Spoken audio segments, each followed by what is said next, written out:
Right, everyone, we are back again. Welcome. This is Crucible Tarot, not Aluminum Tarot, for the record. And today we're going to be doing the reading for the sign of Scorpio, Sun, Moon, Rising, from now until the end of July 2026. So, shuffle the cards, got everything sorted out. We're going to go ahead and just get straight into this so that way we can get the message. We'll be using two different card decks. We'll have firstly the Moonology Oracle deck, as well as the good old trusty dusty Rider-Waite, and we'll be using those to clarify and deliver the messages for today. And as always, order of the day. If you like what you see here, please be sure to give a like, share, subscribe, ding the notification bell so you don't miss any updates from future postings. And additionally, feel free to support the channel in any way that you see fit. I'm going to do my best to communicate succinctly and as clearly as possible. So that way I'm not speaking too fast or too slow, so that more and more people can get the message. Yeah, also block the scammers. They suck. We know that. And you know how they operate. So let's begin. We'll start off with the first message. The message that is the signifier for this entire reading is going to be the emotions are running high. And this is the supermoon, which the supermoon is about the massive megalithic intensity of the large moon as it's closer, or at least appears closer to the Earth than normal.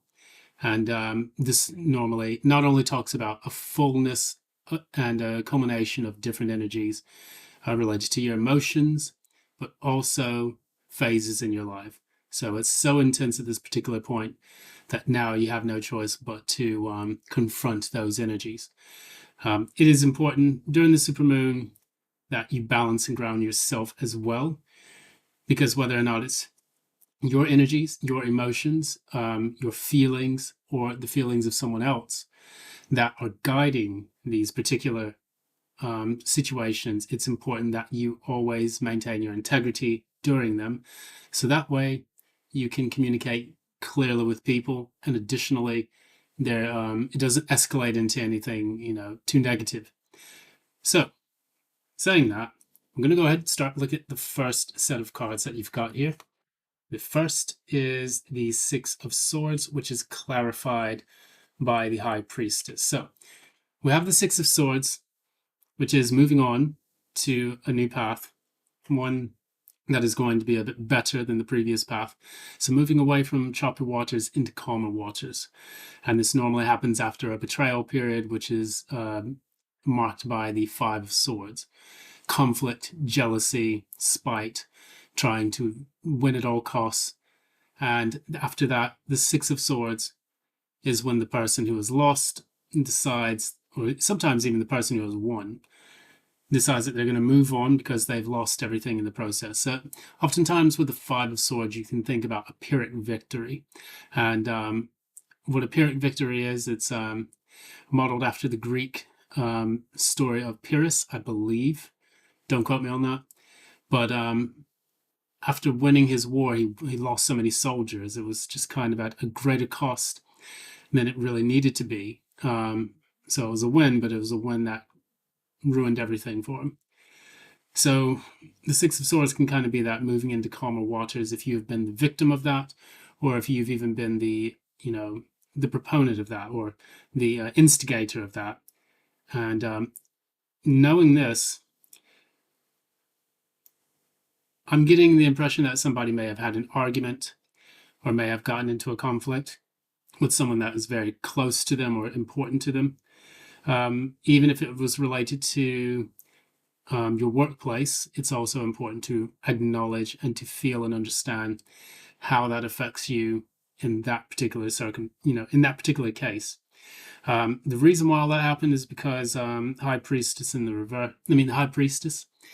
We're talking about a time in which there was very little communication with someone. So maybe, I'm not saying you've been ghosted or anything, maybe you have, but there's just such an impasse that your intuition is now screaming at you to move forward and to move on, even though it may hurt to do so. So if this is very romantic type of story that I'm reading here. What I'm getting is that the individual who this pertains to is now in a period of no contact or not speaking to someone, and they just now decided it's best for me to move on so that this doesn't affect my heart and mind too much. Because that's precisely what we have here. We have swords for the intellect, the thoughts. And you can see one of the things I look at with the Six of Swords is that if you look closely, two of the swords are together, and then there are four swords together. So again, you have that impasse. It's two swords that represent the difficulty in moving forward, or the conflict or clash in nature between the communication of one person and another, of one feeling or another, or the head and the heart. And then the Four of Swords is normally the healing that needs to take place after that. So that's something that just kind of popped into my mind. If you felt like you've been in an impasse with someone, sometimes it's just best to heal by moving on. And then, of course, you have the High Priestess here, which tells us about being able to be silent so that you can receive the message that is important to you, and to peer beyond the veil, which is symbolized by this wall of pomegranates. Pomegranates represent the secrets of the mysteries of the universe. And if you look even closely, they do kind of mimic the tree of life, each of the different spheres of the tree of life, because you would have here Keter, then you'd have Chokmah and Binah, then GEVURAH and Chesed, and so on behind you. You can even see the others here, like Hod, and it's not Tifereth, but you get the idea. So it's almost like the tree of life behind the High Priestess represents the opening or the unveiling of those mysteries and secrets to the person's psyche and consciousness. So you understanding now what this story taught you, what this conflict or this difficult period in your life has taught you about yourself, and the actions that you need to take in order to relinquish the pain and difficulty that has created for you. So because that is now taking place, you then move into the present. Present encompasses two different types of cards. Number one, it is the it's the Two of Pentacles. And then you have, clarifying that, is the Seven of Swords in the reverse. So we're thinking firstly about being able to adapt and be strategic about your finances and your resources, as there's a lot of upheaval taking place in your life behind you. But the ships are normally messengers or carriers of things that you're expecting or waiting for. That's why in the Three of Wands, the person is waiting for the ships to come in. And in the King of Cups, he is oftentimes depicting as having the ships being kind of an up and down struggle while he is maintaining his integrity and his calmness.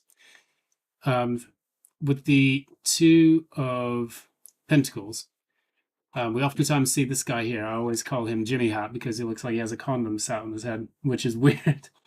I'm not sure where that has actually taken place in medieval society, but I definitely want to look into that. But we have him balancing out between the two things of a material nature. So that could be self-worth versus material worth. So you could have like questions of integrity as to how you handle your finances during this transition period. You could understand that there's a lot of upheaval and tumult, behind you or surrounding you in your environment. However, despite all of that, you're maintaining composure, you're adapting to situations as they arise, and you're learning how to allocate or reallocate resources in order for you to overcome the issue. So if it's like a job loss, you would definitely say like, okay, I'm moving money around a bit. I'm trying to find new ways to get new opportunities. I'm doing my best to, balance my practical side with my emotions, which could be rising in the distance. But it's best to keep a little nose so that I can maintain focus to get out of this situation. That clarified by the Seven of Swords in the reverse, it's almost like someone has been unscrupulous in their actions or their activities with this situation. So I'm going to quickly clarify just to be sure. By present. Yep. Yep. So we have here clarifying this. We have the devil. I have to cover it up because YouTube's going to YouTube. And then you have the Queen of Pentacles in the upright. Getting out of a nasty contract and getting out of a nasty relationship, something that was very toxic. And now being able to take that money and finances that you're balancing, plant the seed so that you can nurture it, and then eventually move on and create something new, something that will help you to have a foundation for your future, and something that will help you to ease into this transition in your life. So for example, you're moving house or you're moving to a new country, whatever it is that's taking place in your life, what's going to help facilitate that is being practical with your finances and your resources. So finally, looking at the end result, well, the near future of this is the Wheel of Fortune in the reverse, clarified by the Magician. So Wheel of Fortune in the reverse tells us about not exactly feeling like things are materializing, or maybe it's a bit of a struggle or a delay in getting your life to move into a new direction that's going to help you, that's going to help you out, that's going to provide you with the way forward and to lead to that big breakthrough. However, I do see you using the materials around you to help make some kind of progress or change within your life at this particular time. What you don't want to do is stand still. You don't want to wait for the opportunity to come to you. You do have to use the resources around you in order to make this work. And it's going to be a challenge. It does feel like it's going to be a challenge. Fight is working reverse.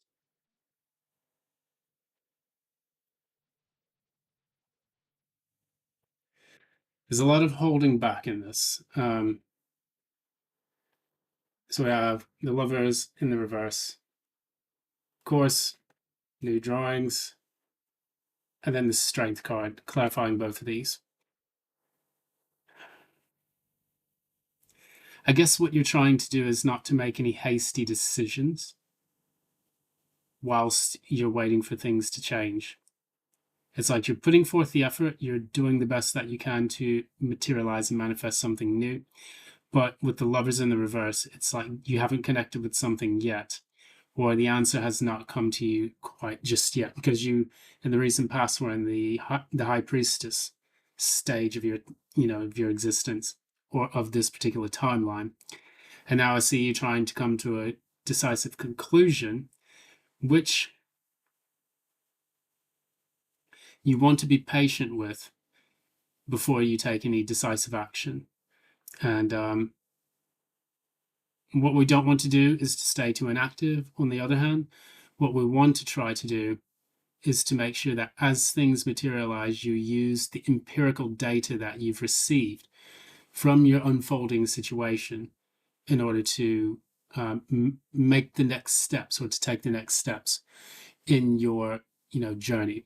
So if this is a journey of healing, then you definitely need to touch base with yourself every now and then. If it's a job search, you definitely want to make sure that you are following up with people, making sure that you are clearly communicating your strengths and weaknesses to those that are giving you interviews, and then working with the empirical data that you have accumulated in order for you to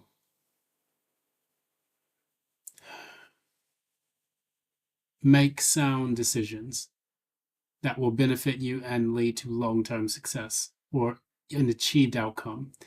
So as we go on with this, we talk about two different cards here. The two cards that came out are the Empress in the reverse and the Tower in the reverse. What you're afraid of experiencing. You don't want to experience something that's going to lead to diminished growth, or make this dream that you're looking for, or this result that you're seeking, to not come to fruition. The Tower in the reverse normally talks about either delaying the inevitable, or it can talk about avoiding a disaster. And in this case, I think it's a bit of the latter. You're trying your best to avoid a situation where the outcome is not as expected. And granted, we can try to control things, and we can try to say, okay, well, I want this outcome, I'm going to get it. But the universe oftentimes just sends you the outcome that you need to receive. And I think with the Empress here in the reverse, it's also telling you that you want to, again, get to those gateways, those checks and points in which you know that you can check in with yourself and know precisely how much progress you've made before you take the next step. So I'm getting almost like Knight of Pentacles energy.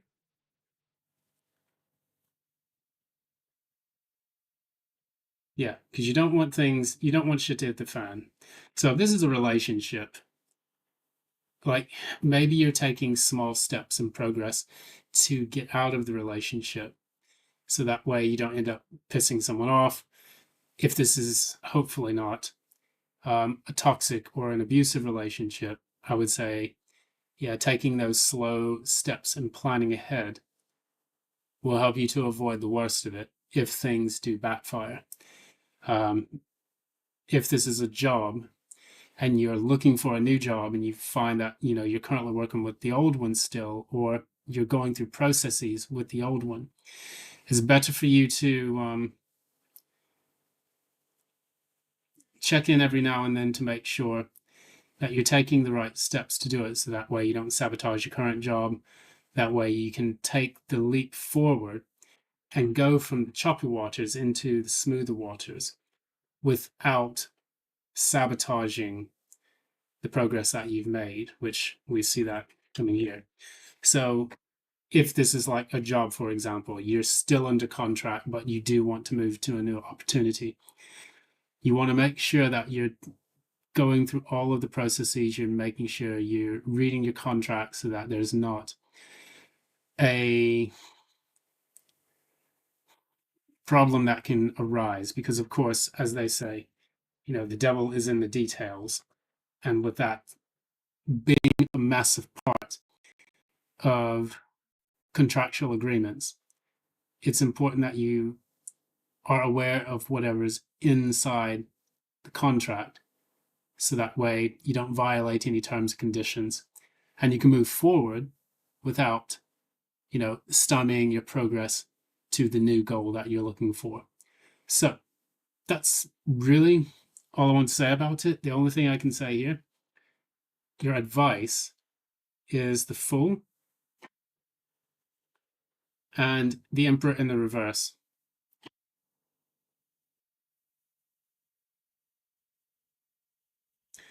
I'm almost looking at the two of these.